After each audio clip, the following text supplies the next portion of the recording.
అంతకు మించి రాదు. ఎన్ని కోట్లు ఉన్నా మీ దగ్గర, ఎన్ని సిలిండర్లు తెచ్చిపెట్టుకుంటారు చెప్పండి? ప్రపంచ దేశంలో ఉన్న అందరికీ సిలిండర్లు ఎవరు తయారు చేయాలి? పరిస్థితి ఏంటి ఒకసారి ఆలోచన చేస్తాను.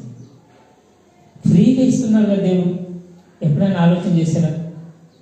తల్లి గర్భంలో నుండి మొదలుకొని ఇంతవరకు దేవుడు నాకు ₹1 లేకుండా గాలిచ్చాడు, అందుకు నాకు దేవుని స్తోత్రం అని ఎప్పుడైనా అనుకున్నారా?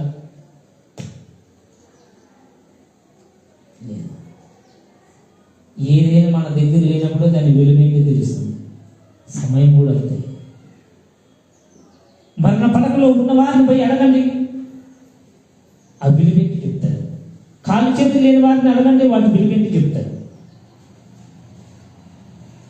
ప్రతిదీ కూడా చాలా అమూల్యమైంది. అందుకని సమయాన్ని మనం ఆరోగ్యంగా ఉండగానే, నడినెత్తి మొదలుకొని అరికల వరకు స్వస్థత ఉండగానే. ఇంకొక దరిద్రం ఏమిటంటే, ఈ క్రైస్తవ సమాజంలో ఏది పనికిరాదు, ఎవడు పనికిరాడు వానికి అనమైందని ఏం చేయాలి? సేవలో నూక పనికిరాను, ఇదేం పనికిరాడండి, నేను సేవలో కనుగొన్నట్టు. పనికిరానులకే దేవుడు కావాలా? బైబిల్ గ్రంథంలో